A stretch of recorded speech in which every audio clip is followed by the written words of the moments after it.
Hello everyone, आप सबका स्वागत है समाधान सीरीज में। समाधान सीरीज में हम प्रीवियस ईयर क्वेश्चन को उठाते हैं और इसमें बताने का प्रयास करते हैं कैसे आपको कोई टॉपिक को तैयार करना होता है प्रीवियस ईयर क्वेश्चन के हेल्प लेकर के। तो देखिए यहाँ पर हमारा जो क्वेश्चन है कि भारत में वन नीति 1952 ईस्वी में जो आया था उसमें संशोधन कब किया गया। तो यहाँ से क्या क्या क्वेश्चन निकल सकते हैं और अब क्या क्या जानना चाहिए सबके बारे में आपको बताने वाले हैं। लेकिन आगे बढ़ने से पहले एक जरूरी सूचना यह है कि देखिए, बिहार दरोगा के लिए जो हमने बुक लिखा है सबसे अलग, बिल्कुल अलग करके, विषयवार अलग अलग करके 2008 से लेकर के 2024 तक जो भी एग्जाम हुआ है सबका अलग अलग लिखा गया है।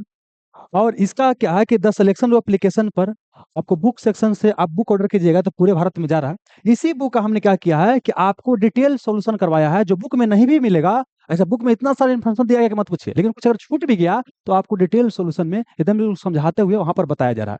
पिछली बार हमने क्या किया था कि 17 वीडियो दिया था एग्जाम के पहले, प्री एग्जाम के समय। और उसके बाद क्या हुआ कि प्री भी देने गए बच्चा, मेंस भी देने गए तो उनको बहुत ज्यादा बेनिफिट हुआ। तो उसी से हम प्रेरित होकर क्या किए हैं कि इस बार और इसको बेहतर बनाने का प्रयास किए हैं और क्या किए हैं 125 प्लस क्या किए हैं आपको लेक्चर दे दिए हैं। मतलब 125 25 लेक्चर होगा, 125 को ये दो दो घंटा का होगा। उतना नहीं समझिए, अभी हम आधा घंटा भी पढ़ाने रहे। कोई भी हमारा एक लेक्चर आधा घंटा का देख लीजिएगा। आधा घंटा के लेक्चर से अगर आपको एग्जाम की तैयारी में इतना वैल्यू हो सकता है तो 125 लेक्चर में देखिए कितना होगा। आप पहले शुरुआती कर रहे हैं तैयारी का या बहुत आप अप लेवल पर हैं भी आपको मदद कर, किसी भी टीचर के पास पढ़ से कोई मतलब नहीं है, लेकिन ई कोर्स आपको लेना चाहिए। और इसका जानते हैं फीस ऐसे 699 रुपया है, लेकिन इसका 30 और 31 मार्च को मात्र 299 रुपया कर दिया गया है ताकि हर एक छोटा मोटा बच्चा, गरीब दुखिया जो भी है, सब इसका फायदा उठा सके। और देखिए, कोई भी एग्जाम की तैयारी करे, अगर हम लोग एग्जाम क्वालिफाई किया है तो उसके पीछे सबसे बड़ा कारण क्या है कि हमने प्रीवियस ईयर पर बहुत पकड़ बना के रखा था। तो देखिए, पहला एग्जाम फेल किए, दूसरा एग्जाम क्या वो मेरिट नहीं बना और उसके बाद समझ में आया था। चाहते हैं कि जो भी तैयारी का शुरुआत करने जा रहे हैं इससे शुरुआत कीजिए। और साथ ही क्या है कि जो लगातार फेल कर रहे हैं कि इनका मेरिट नहीं बन रहा है, किसी का मेंस नहीं हो रहा है, किसी का प्री नहीं हो रहा है, तो इससे शुरुआत कीजिए। आपका सबसे बेहतर ही बोल सकते हैं इन्वेस्टमेंट हो सकता है। चलिए अब यहाँ पर आते हैं। क्वेश्चन पूछा गया है, भारत में वन नीति का संशोधन कब किया गया। तो यहाँ क्या क्या, पहला तो क्या है कि भारत में वन के बारे में जानना पड़ेगा। वन से पहला क्वेश्चन यही आपको जानना पड़ेगा कि हमारे संविधान में 3 तरह की सूची होता है। कितना तरह के? 3 तरह की सूची है, क्योंकि संविधान के 7वीं अनुसूची का संबंध किससे है आपको, संविधान के 7वीं अनुसूची का संबंध किससे? अनुसूची से। किससे? अनुसूची से। इसमें क्या है, लिस्ट है कि कौन के ऊपर केंद्र सरकार कौन बना सकता है, कौन के ऊपर राज्य सरकार और कौन के ऊपर आपका दोनों बना सकता है। जिसके ऊपर केंद्र सरकार बना सकता है उसे बोलते हैं संघ सूची, और जिसके ऊपर केवल राज्य सरकार बनाता है उसको बोलते हैं राज्य सूची, और जिसके ऊपर दोनों बनाता है उसको बोलते हैं समवर्ती सूची। क्या बोले कि 3 तरह की सूची है। जिसके ऊपर क्या है, संघ कानून बनता है, केंद्र सरकार कानून बनाती है, उसे बोलते हैं संघ सूची। जिसके ऊपर राज्य सरकार कानून बनाती है उसे राज्य सूची बोलते हैं, और जिसके ऊपर दोनों बनाती है उसे बोलते हैं समवर्ती सूची। देखिए, तो समझिए क्या होता है कि यहाँ पर जो पहले राज्य सूची था, राज्य सूची के अंतर्गत ही क्या था, वन था। वन था, वन को ही जंगल बोलेंगे, है ना। जंगल में रहने वाला जंगली जीव हो जाएगा, मतलब वन्य जीव क्या हो जाएगा, वन्य जीव हो जाएगा। इसके अलावा क्या होता है कि जो आपका पक्षी होता है, ये सब क्या था, यहीं पर था। लेकिन क्या किया गया, संविधान में 42वें संशोधन किया गया अब 1976 में। और इसको क्या किया गया, यहां से निकाल करके वन को कहां डाल दिया गया, समवर्ती सूची में। तो क्वेश्चन क्या आ गया कि वन वर्तमान में किस सूची का विषय है। तो वन या फॉरेस्ट जो होता है वर्तमान में आपका समवर्ती सूची का विषय है। मतलब दोनों, केंद्र सरकार राज्य सरकार दोनों कानून बना सकते हैं। शुरुआत में कौन सूची में था, राज्य सूची में। केमा संविधान संशोधन के तहत वन, वन्य जीव, पक्षी को रखा गया समवर्ती में 42वां संविधान संशोधन। अब किया गया 1976 में किया गया। उस समय प्रधानमंत्री कौन थी, इंदिरा गांधी। कौन थी, इंदिरा गांधी। ये भी पूछेगा प्रधानमंत्री कौन थी, इंदिरा गांधी थी। पूछेगा उसमें कौन पार्टी के संग्राम, कौन पार्टी का वहां पर केंद्र में सरकार था, कांग्रेस पार्टी। क्या हो गया आपको, कांग्रेस पार्टी हो गया। ये तो बेसिक चीज इतना पता होना चाहिए था। अब आते हैं, देखिए एक क्या है आपको जानना है, वन नीति। क्या वन नीति, वन नीति। एक जानना है वन अधिनियम। क्या वन अधिनियम, वन अधिनियम, वन अधिनियम। सुनिए, हमारे यहाँ वन नीति की बात, अंग्रेज जब भारत में है ना, देखिए भारत था, भारत के ऊपर क्या है, एक विदेशी आया, अंग्रेज आया और क्या कि यहाँ पर शासन करने लगा। तो अंग्रेजी शासन काल के दौरान क्या है कि हमारे यहाँ सबसे पहले 1894 लॉर्ड एलिंगन, क्या नाम था, लॉर्ड एलिंगन, एलिंगन नाम था। इसके समय भारत में पहला वन नीति लाया गया। भारत में पहला वन नीति लॉर्ड एलिंगन के समय में लाया गया आपको 1894। वन नीति के तहत मतलब कि वन का कौन यूज करेगा कौन नहीं करेगा। अंग्रेज बेसिकली क्या है ना, वन के संसाधन लकड़ी का भी इस्तेमाल करते थे और भारतीयों को बोले कि तुमको यूज नहीं करना है, क्योंकि अब वन नीति 1894 में। लेकिन हमारा देश आजाद हुआ तो सबसे पहले 1952 1952 में लाया गया वन नीति। तो पूछेगा कि सबसे पहले भारत में वन नीति कब लाया गया, तो 1894 में। उसके बाद पूछेगा कि आजादी के बाद भारत में सबसे पहले वन नीति कब इंट्रोड्यूस किया गया, कब लाया गया, तो आंसर क्या हो जाएगा आपको, 1992 हो जाएगा। अभी जो वन नीति आ गया तो समय के साथ क्या होता है, कुछ संशोधन की आवश्यकता पड़ता है। पूछेगा कि इसमें संशोधन कब किया गया, तो 1988 में क्या किया गया, इसमें आपको संशोधन किया गया। क्या किया गया, संशोधन किया गया।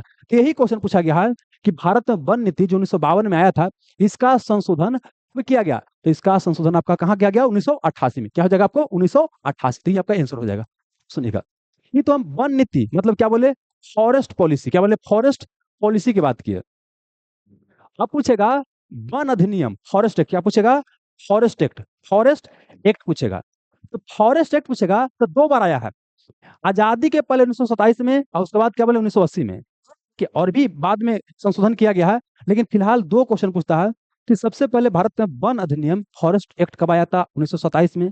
पूछेगा कि आजादी के बाद भारत में फॉरेस्ट एक्ट या वन अधिनियम कब आया, 1980 में। तो देखिए, वन नीति आपको 1894, 1952, 1988 याद करना है। वन अधिनियम पूछेगा 1927, 1980 याद करना है।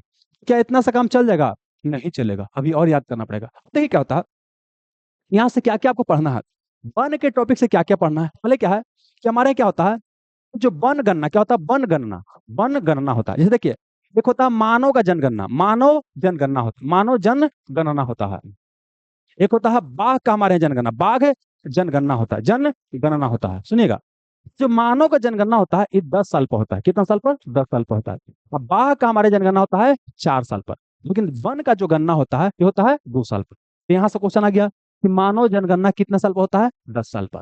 फिर पूछेगा कि बाघ जनगणना कितना साल पर होता है, 4 साल पर। फिर पूछेगा कि वन जनगणना कितना साल पर होता है, 2 साल पर होता है। वन जनगणना होता है, तो देखिए आपको क्या करना होता है ना, कि यहाँ से क्या होता है कि जो भी वन के बारे में जानकारी है जो लेटेस्ट आता है, देखिए 21 में आया, फिर 23 में आएगा, फिर 25 में आएगा, 2-2 साल पर आता है। कितना, इसी को बोलते हैं वन रिपोर्ट। क्या बोलते हैं, वन रिपोर्ट।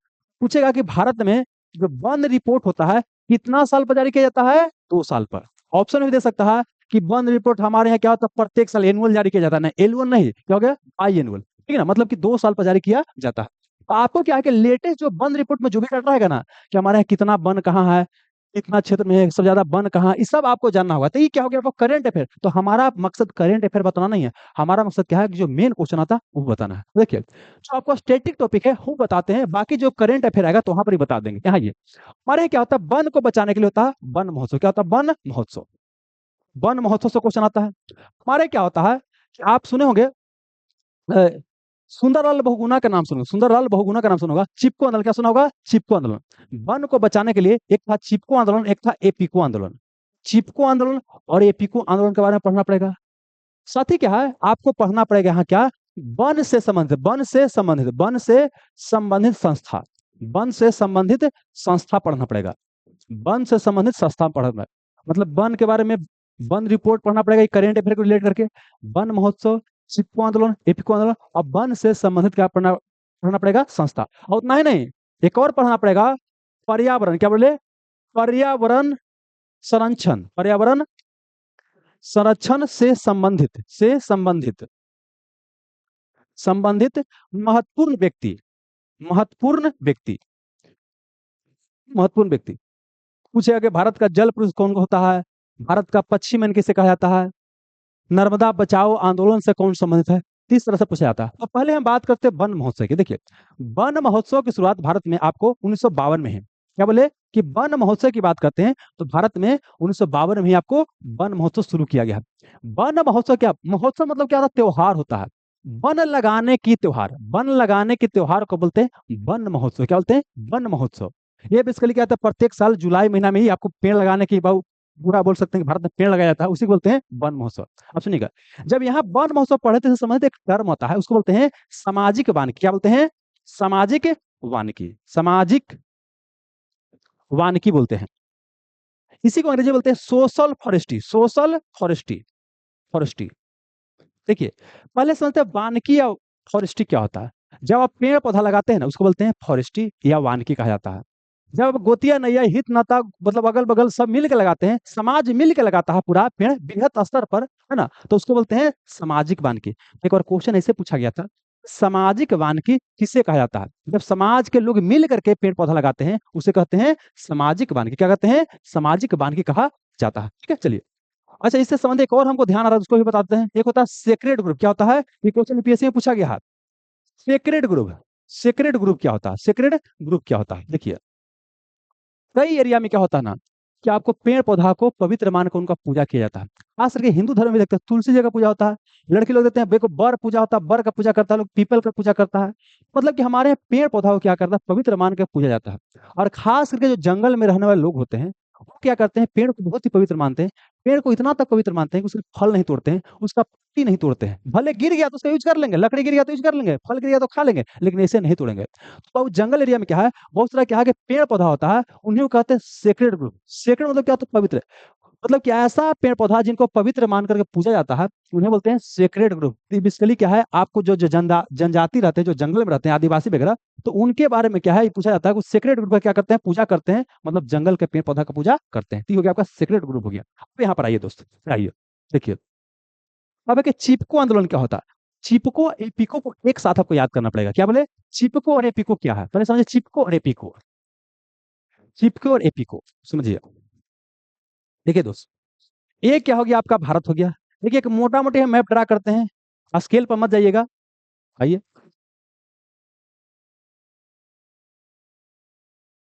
ये भारत हो गया। तो समझिए क्या हुआ कि बेसिकली जंगल में क्या रहता है? पेड़ पौधा रहता है। पेड़ पौधा है तो कि पेड़ पौधा रहना काफी ज्यादा आवश्यक है। पेड़ पौधा का कई सारा आप बोल सकते हैं कि आपको बेनिफिट होता है। हुआ क्या ना कि जब भारत, देखिए, जब अंग्रेज यहाँ पर था, भारत में क्या था? अंग्रेज था, तो यहाँ के वन के संसाधन का अपने लिए इस्तेमाल करता था।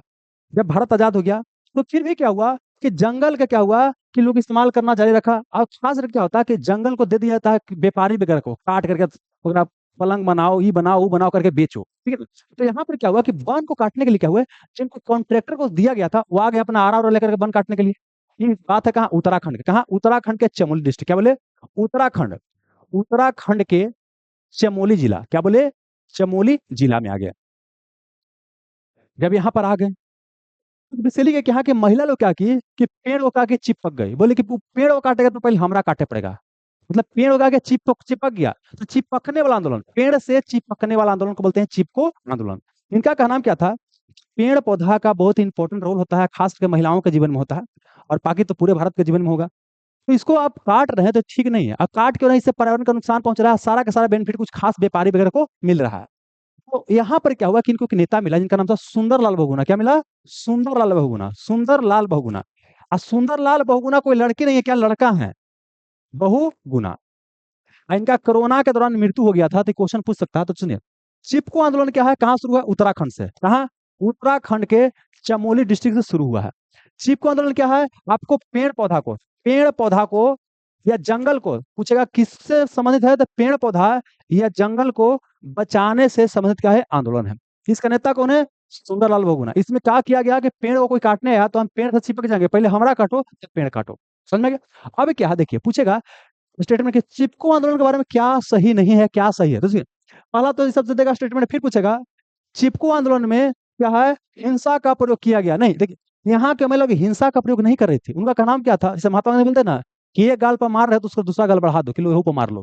तो यही पर मारा ना, तो यहू पर मार लो। तो सेम चीज इनका था। यहाँ पर क्या हुआ?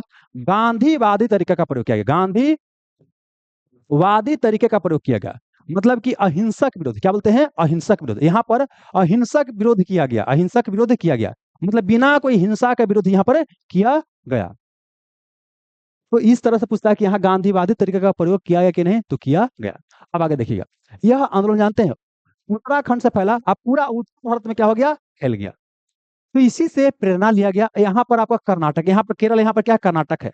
कर्नाटक से क्या हुआ? शुरू हुआ एपिको आंदोलन। देखिए, चिपको ही क्या है? कर्नाटक में एपिको है, बस कुछ नहीं। चिपिको ही क्या है? कर्नाटक में एपिको है। एपिको आंदोलन का शुरुआत कहाँ से हुआ है आपको? ये आपको कर्नाटक से। कहाँ से हुआ है? कर्नाटक से। जैसे उत्तराखंड से चिपको आंदोलन का शुरुआत हुआ, अब पूरे भारत में फैल गया। उस वजह से क्या हुआ? एपिको आंदोलन का शुरुआत हुआ पूरा दक्षिण भारत। क्या पूरा क्या हुआ आपको? ये दक्षिण भारत में क्या हो गया? फैल गया आपको एपिको आंदोलन। चिपको एपिको दोनों क्या है? समान है, तो इसको आप ध्यान रखिएगा। इतना समझ में आ गया? अब आते हैं, सुनिए। तो यहाँ पर क्या था, रुक जाइए थोड़ा सा देख लेते हैं क्या। हाँ, चिपको समझ में आया, एपिको समझ में आ गया। अब समझते हैं क्या कि वन से संबंधित महत्वपूर्ण संस्था, वन से संबंधित महत्वपूर्ण संस्था, तो देखिए क्या होता है, भारतीय, यहाँ पर लिखते हैं, इसी को इधर करते रुकिए, क्या होता है, दो गो संस्था, एक होता है भारतीय वन अनुसंधान, क्या होता है, वन अनुसंधान संस्थान, अनुसंधान संस्थान होता है, भारतीय वन अनुसंधान संस्थान होता है, एक होता है राष्ट्रीय वानस्पतिक वनस्पतिक सर्वेक्षण, वनस्पतिक सर्वेक्षण, सर्वेक्षण।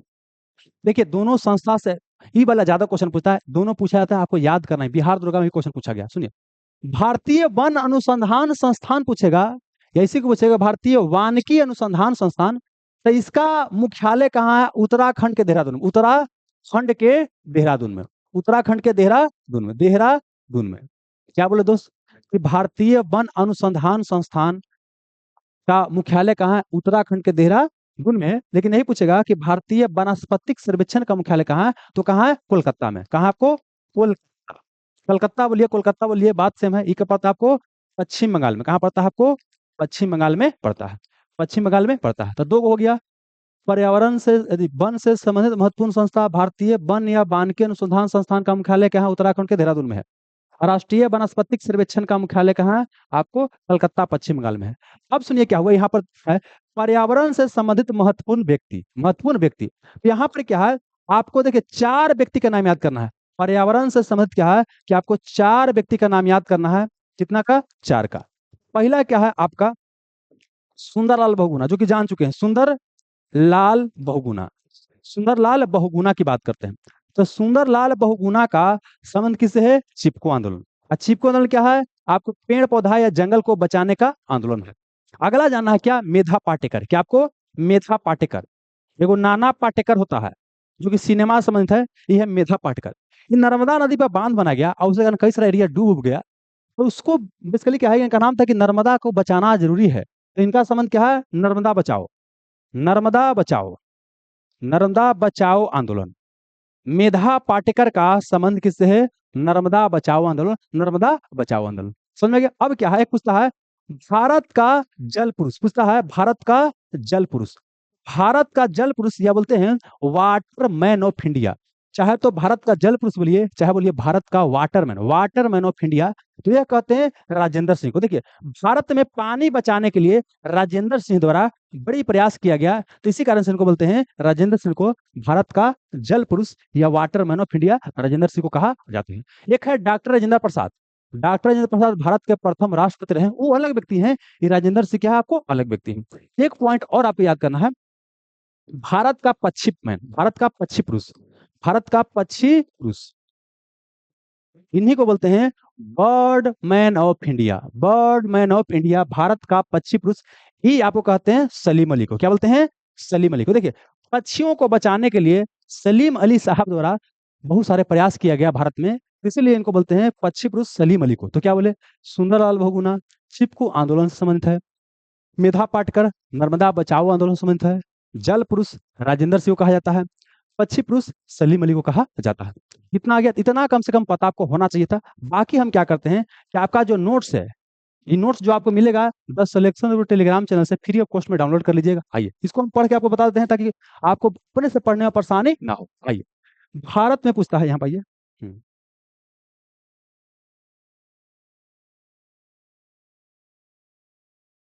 बोलता है दोस्त कि भारत में वन नीति में संशोधन कब किया है, तो हमारे यहाँ वन नीति आजादी के बाद 1952 में आया था, इसमें 1988 में संशोधन किया गया, तो आपको हो गया। आगे तो क्या बोले कि हमारे यहाँ सबसे पहले वन नीति अंग्रेज के समय 1894 में आया था, लॉर्ड एलिंगन के समय में, लॉर्ड एलिंगन के समय में आया था।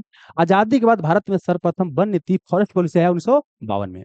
और इसमें क्या हुआ कि फिर 1988 में संशोधन किया गया, क्योंकि यही क्वेश्चन आपको पूछा गया था। एक और बहुत महत्वपूर्ण चीज नहीं बताएं, सुनिए, पूरा पर्यावरण में अगर संतुलन बना के रखना है, इकोलॉजिकल बैलेंस बना के रखना है, तो जितना पूरा पृथ्वी है उसका 33% भाग पर कितना होना चाहिए, आपको जंगल होना चाहिए। भारत में कितना 24 पॉइंट समथिंग है, ठीक ना, बिहार में 7% के आसपास है, तो बड़ा समस्या वाली बात है। मतलब कि अगर इकोलॉजिकल बैलेंस आपको पर्यावरणीय संतुलन बना के रखना है, तो पूछेगा कि कितना जंगल होना चाहिए, 33% एरिया में एक तिहाई, 33% बोलेंगे ऐसे बोलते एक तिहाई, एक तिहाई का मतलब 33.33 होगा ना, तो 33% बोल दीजिए या एक तिहाई बोल दीजिए।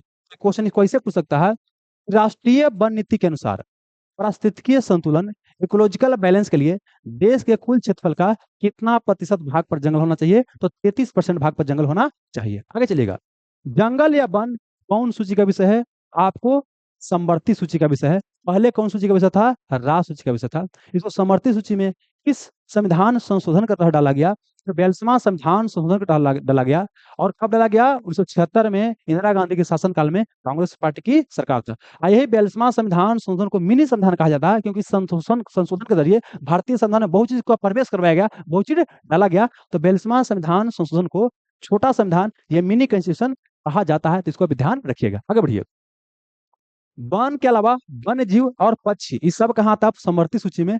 इस सूची पर दोनों राज्य सरकार और केंद्र सरकार दोनों कानून बना सकती है। आगे बढ़िएगा, भारत की वन रिपोर्ट की बात करते हैं। भारत में जो फॉरेस्ट रिपोर्ट आता है कितना साल पाता है? 2 साल पाता है। कितना साल पर? 2 साल पर। जबकि वही बात करते हैं भारत में बाघ जनगणना होता है 4 साल पर। वहीं अगर बात करते हैं भारत में मानव की जनगणना होता है 10 साल पर होता है। तो इसको आप ध्यान रखिएगा। आगे बढ़िएगा कि भारत में क्या बोले कि वन अधिनियम, वहां पर फॉरेस्ट पॉलिसी की बात की है, वन नीति की बात की है। हम यहाँ पर बात कर रहे हैं फॉरेस्ट एक्ट या वन अधिनियम का। तो सबसे पहले वन अधिनियम 1927 में पारित किया गया, और फिर क्या है कि 1980 में आजादी के बाद में। तो ध्यान रखिएगा।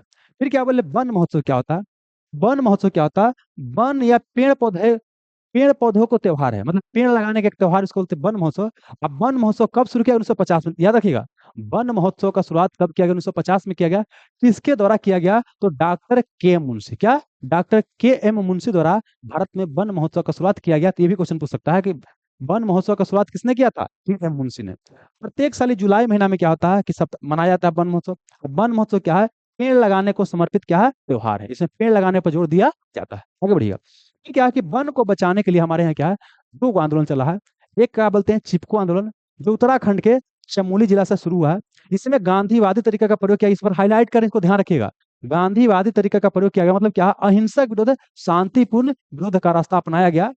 इस आंदोलन के दौरान महिलाएं जंगल को बचाने के लिए वृक्ष या पेड़ पौधा से चिपक जाती थी। तो चिपको आंदोलन का संबंध किससे है? आपको वन, वृक्ष या जंगल को बचाने से है। चिपको आंदोलन उत्तराखंड से शुरू होकर के पूरे उत्तर भारत में क्या हो गया? फैल गया। और सुंदरलाल बहुगुणा इसके प्रमुख नेता थे। सेम चीज समझना क्या है कि एपिको आंदोलन शुरुआत हुआ कर्नाटक में, और पूरा दक्षिण भारत में क्या हो गया? फैल गया। जो चिपको है वही क्या आपको एपिको है। आइए, फिर क्या बोले कि वन और वन से संबंधित 2 महत्वपूर्ण संगठन से आपको क्वेश्चन आता है। पहला क्या है? भारतीय वन या वानिकी अनुसंधान संस्थान। चाहे भारतीय वन अनुसंधान संस्थान पूछे, चाहे भारतीय वनस्पतिक अनुसंधान संस्थान पूछे, वन पूछे, वानिकी पूछे, ये क्या है? आपको उत्तराखंड के देहरादून उसका मुख्यालय है। इसका स्थापना 1906 में किया गया था। सुनिए, भारतीय वन या वानिकी अनुसंधान संस्थान का स्थापना कब किया? 1906 में किया गया। और इसका मुख्यालय कहाँ है? तो इसका मुख्यालय आपका है कहाँ? उत्तराखंड के देहरादून में। ठीक है। अगला क्या हो गया? भारतीय वनस्पतिक सर्वेक्षण। क्या हो गया? भारतीय वनस्पतिक सर्वेक्षण हो गया। इसका स्थापना 1890 में हुआ था। और इसका मुख्यालय कहाँ? कलकत्ता, पश्चिम बंगाल में। और दोनों में गड़वाइएगा। देखिए, वहां वन या वानिकी है, यहाँ पर क्या है? वनस्पतिक है। वहां वन या वानिकी है, यहाँ पर क्या है? वनस्पतिक है। ठीक है ना? तो ध्यान रखिएगा। आगे चलिएगा, पर्यावरण संबंधित क्या है? कुछ महत्वपूर्ण व्यक्ति। सुंदरलाल बहुगुणा की बात करते हैं, तो सुंदरलाल बहुगुणा का संबंध क्या है? चिपको आंदोलन से है। जबकि अगर हम मेधा पाटकर की बात करते हैं तो नर्मदा बचाओ आंदोलन संबंधित है। देखिए, अगर हम राजेंद्र सिंह की बात करते हैं तो भारत का जल पुरुष या वाटर मैन ऑफ इंडिया कहा जाता है। वहीं सलीम अली की बात करते हैं तो भारत का पक्षी पुरुष या बर्ड मैन ऑफ इंडिया कहा जाता है। इस पीडीएफ को पढ़ लीजिए 1-2 बार। अगर दिक्कत होगा तो वीडियो 1-2 बार देख लीजिएगा, आपको पूरा पूरा समझ में आ जाएगा। देखिए, तैयारी करना है दोस्तों, देखिए ऐसी तैयारी होता है। ऐसा नहीं कि भारत की राजधानी दिल्ली रट लीजिए, क्वेश्चन का आंसर रट लीजिए, आगे बढ़ जाइए, और उससे कभी तैयारी नहीं होता। तैयारी जब भी कीजिएगा तो ऐसे ही कीजिएगा ना। और क्या है कि बिहार दुर्गा का जो बुक है, और इसमें जो डिटेल सोल्यूशन हो सकता है, ताकि बिहार दुर्गा को क्वालिफाई करने में आपके लिए आसानी हो, उसी के लिए हमने प्रयास किया है। पिछला बार जो प्रयास किया था उसी को विस्तार किया है। और इस बीच 699 रुपया कीमत है। और 30 और 31 मार्च को मात्र 299 रुपया मिलेगा 10 सिलेक्शन रूल एप्लीकेशन पर। और आपको कोई भी समस्या हो, इस नंबर पर बात कर लीजिएगा। बुक ऑर्डर करना होगा तो 10 सिलेक्शन ग्रुप सेक्शन में जाइएगा, 10 सिलेक्शन ग्रुप एप्लीकेशन पर बुक सेक्शन में, वहां से बुक ऑर्डर कर सकते हैं। आपको 1 सप्ताह के अंदर में, 3-4 दिन के अंदर में क्या होता है, पूरे भारत में पहुंच जाता है। चलिए, ठीक है, धन्यवाद।